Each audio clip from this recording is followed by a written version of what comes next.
السلام عليكم ورحمة الله وبركاته. مرحبا بكم أخواتي في قناة كوزينة هواتي. كنتمنى يا ربي تكونوا بخير وعلى خير وانتم كتشاهدوا هذا الفيديو. اليوم ان شاء الله بقى نكمل معكم مع هذوك الفيديوهات اللي شاركت معكم. اليوم ان شاء الله غنشارك معكم بوب كيك وماغنوم كيك بطريقه اللي ناجحه سهله ومبسطه. غنشارك معكم من الكيكه حتى الكلاصاج. ودا عجبكم اخواتي الفيديو وحتى الوصفه كانت كتستحق، ما تنسونيش من اللايكات ديالكم وحتى من التعاليق ديالكم محفزه اللي كتشجعني بزاف بزاف. شكرا لكم اخواتي. ودا كنتو اخواتي جدادين انضميتوا للقناه ديالي اشتركوا في القناه. مرحبا والف مرحبا بكم في قناتي المتواضعه. ودابا نخليكم مع تكمله الفيديو وفرجه ممتعه.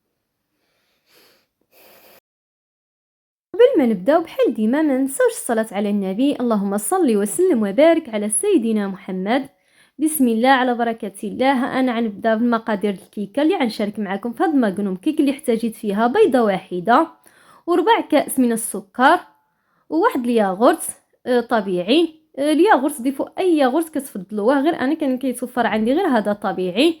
ضفت ربع كاس من الزيت وربع كاس من الماء. هنايا غنضيف واحد الساشيه د الفانيلا وزن 8 غرام للتنسيم فقط، والتنسيم كيبقى اختياري، يمكن لكم تنسموا غير بالشوكولا. المهم هنا كنخلط جميع المكونات. هاد الكيكه اخواتي ناجحه بزاف بزاف. هاد الماغنوم كيك كتجي معلكه وكتجي رطبه بزاف بزاف، ما كتحتاجناش شي بزاف المكونات باش اننا نجمعوا الماغنوم كيك ديالنا. هنايا ضفت كاس مملوء جيدا من الدقيق اللي عندي مغربل، عاد ملأت الكاس ديالي. هنايا غنضيف 3 ملاعق كبيره من الكاكاو الحلو اللي كيكون فيه مذاق رائع، هذا اللي كنستعملو في الحليب. المهم ضيفوا اي كاكاو عندكم كما يمكن لكم اخواتي، تكتفيو غير معلقه او جوج، كيبقى على حسب الذوق كل واحد وعلى حسب المتوفر. المهم انا عملت كميه الكاكاو لا باس بها حيت كيعطينا هذا الكيك مذاق لي رائع. المهم صافي كنخلط جيدا اخواتي. كما قلت لكم الكاكاو يمكن لكم تكتفيو غير بمعلقه واحده او تكتفيو تعملوا واحد الساشيه د الكاكاو وما تبقى كتضيفوا هذا الدقيق. المهم بعد ما خلطت جيدا اخواتي غنضيف واحد المعلقه، غنزيد واحد المعلقه د الدقيق هي اللي غنزيد. مجموع د الدقيق دخل لي كاس معلقه كبيره. هنا ضفت ملعقه صغيره مملوءه جيدا من الخميره د الحلوى ما يعادل واحد 8 غرام بحال اللي كنقول لكم دائما او 7 غرام. هنا كنعاود كنخلط صافي. هذا هو القوام ديال الخليط ديالي. الكيك اللي كيوجد بسرعه وكيف ما قلت لكم في هذا الماغنوم كيك كيجي رائع، ويمكن لكم هذه الكيكه تعملوها حتى كيكه عاديه ماشي مشكل حيت كتجي رائعه بزاف بزاف. كيجي كيك اللي لذيذ ومعلك اخواتي. صافي هنايا خديت هذا المول هذا. المهم انا اختاريت هذا، عملوه في اي مول كيناسبكم، غير انا هذا عندي كبيبه شويه وبغيت الكيكه طيب بسرعه عملتها في هذه حيت ما يجيش يعلي بزاف. هذا دهنته بشويه د الزيت ورشيته بشويه الدقيق. غنصب فيه الخليط ديالي. الفاره اللي سخنته واحد شويه غير من تحت، غنخلي الكيك ديالي حتى يطيب، وملي يطيب كنشعل عليه من الفوق غير شويه غير كينشف لي الكيك كنخرجوه. حيت هذا الكيك د الشوكولا ما كنحتاجو لا يتحمر لا حتى شي حاجه، غير كيطيب على خاطرو كنخرجوه. هنايا صافي من بعد ما طبت لي الكيكه ديالي وبردت هنايا حيدت منها واحد القطعه اخواتي حيت بغاوها ولادي. قال لك ماما ذوقنا ذوقتهم ديت لهم الكيك. صافي هذه هي الكيكه ديالي. هنايا اخواتي غنقسمها حيت دابا في هذه اللحظه هذه اللي غنشارك معكم واحد الكميه اللي قليله ماشي كميه كثيره د ماغنوم كيك وبوب كيك. صافي شفتوا الكيكه اخواتي كتجي معلكه ورطبه كتحمق ولذيذه بزاف بزاف. انا خديت النصف ديالها تقريبا او اقل من النصف. كنفردتو بهذه الطريقه هذه. هاد الكيكه هذه اخواتي انا خرجت معايا. المهم غنكمل معكم في المقادير. هنايا ضفت شويه د الكركاع وشويه د اللوز اللي عندي محمرين واحد شويه. المهم هذا على حسب الذوق كيبقى، ومن الافضل نطحنوا هذا اللوز مزيان اخواتي، وهاد الكركاع من الافضل في هاد ماغنوم كيك. وكما يمكن لكم اخواتي تضيفوا غير حتى شويه د البسكوي من الاختيار ديالكم. هنايا باش نجمع انا هاد المكونات ضفت معلقه كبيره من الجبن اللي كيعطيها مذاق رائع وما كتجيش حلوه بزاف، وضفت ملعقه كبيره من هاد شوكولاته الدهن. هاد المقطع هذا اخواتي اللي تقطع معايا ملي ضفت الشوكولا. المهم معلقه كبيره من الشوكولا ومعلقه كبيره من الجبن جمعت لي هاد القوام جالي هو هذاك. كنحصلوا على القوام بهاد الطريقة هادي. ملي كنجمعوا هاد البوب كيك بهاد الطريقة هادي كيتجمعنا بكل سهولة. صافي هنايا اخواتي عفوا خديت هاد المول د ماغنوم كيك. هاد المولات متوفرين في الاسواق. المهم انا عندي غير هذا 4 وانا محتاجه في هاد الوصفه هادي انا نحتاج غير 4 فقط. صافي كناخذ واحد الكميه هذاك الخليط اللي عندي اللي كيجي لذيذ بزاف بزاف، ما كتجيش فيه واحد الحلاوه كثيره اخواتي. كما قلت لكم جمعته بالجبن انا وبالشوكولا. جمعوا باي حاجه كتفضلوها، بغيتو كراميل، بغيتو الشوكولا بوحده، بغيتو اي حاجه. هنا صافي خديت هاد العويدات هادوما اللي معروفين وغنيين عن التعريف. كندخلهم اخواتي دائما كنحاولوا ندخلوهم في الوسط، ما كنهبطوهمش من تحت وما كنطلعوهمش من فوق، دائما في الوسط كنحاولوا نثبتوا. صافي كنبقى بهاد الطريقه هادي غنغطيهم اخواتي وغندخلهم من المجمد غير واحد شويه. انا ما غنحتاجهم شي يتجمدوا ما حتى شي حاجه، غنخليهم تقريبا واحد 10 دقائق غير يشدوا في راسهم ونخرجهم. المهم انا هي هذه طريقتي. هنايا ندوز باش نوجد البوب كيك. هنايا غنوزنهم. هادوما ما شاء الله عملتهم كبيبرين اخواتي، عملت فيهم 27 غرام في كل وحده. هادوما من الافضل بصراحه. واذا كنتم بحالي انا الصراحه واخا كنعيا نثبت ما كتجيليش حبه قد ضغطه واذا ما وزنتهمش. صافي نجمعهم بهاد الطريقه هذه. المهم الكيكه اللي شاركت معاكم اللي اقتصاديه خرجت معايا انا تقريبا واحد 30 حبه من هاد البوب كيك واربعه الحبات ماغنوم كيك، حيت انا غنشارك معاكم غير واحد 8 الحبات من هادوما، اخرين ما صورتهمش بنفس الطريقه غير اخرين اخواتي انا اللي شفتوا معايا في الصوره. المهم غننزلهم في الصوره في التصويره الصوره المصغره. اخرين عملت فيهم انا 19 غرام مقارنه مع هادوما جاو كبارين هادوما ما شاء الله. اخرين جاو هما هادوك.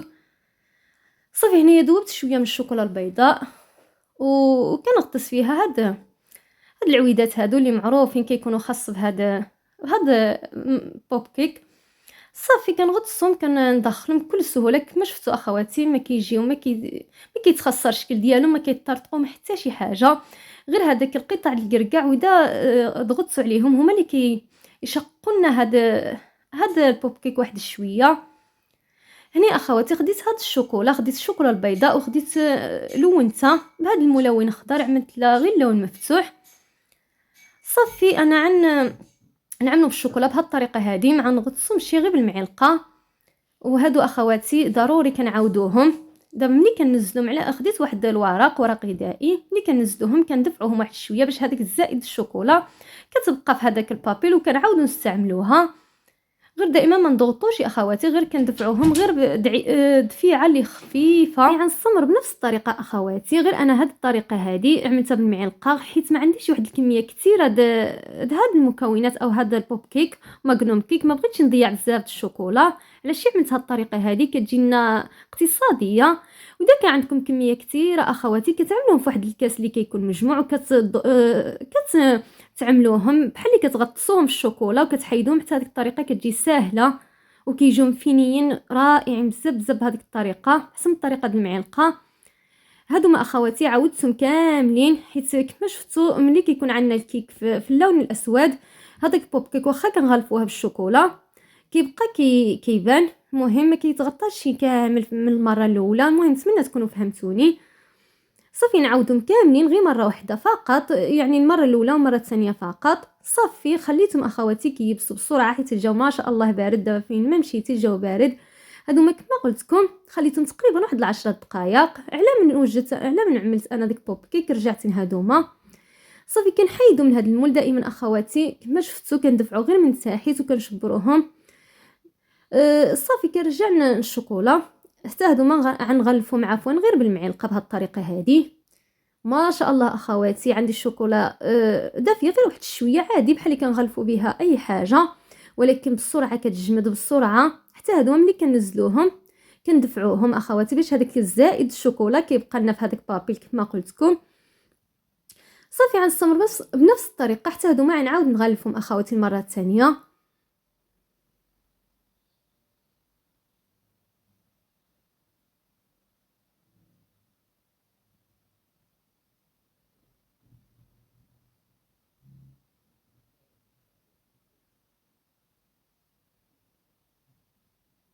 انا جوج عملتهم بهذاك الشوكولا اللي عملتها في اللون الاخضر او اللون الاخضر مفتوح، وهذا الجوج غنعملهم باللون الابيض. شوكولا باللون الابيض انا استعملت هنايا الشوكولا من نوعيه جيده. المهم دائما الشوكولا كتبقى على حسب المتوفر. شوفوا اخواتي هذه بسرعه جمدت لي، غير نزلت عليها الشوكولا جمدت ما شاء الله.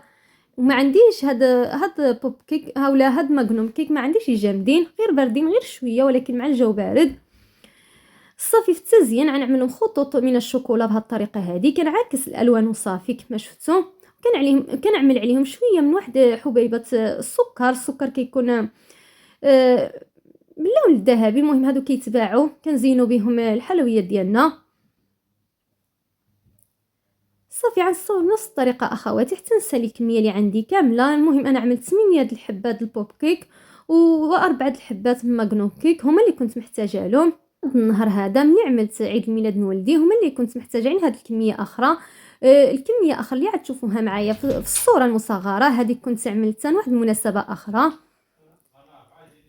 صافي اخواتي غنستمر بهذه الطريقه هذه حتى نسالي الكميه اللي عندي كامله.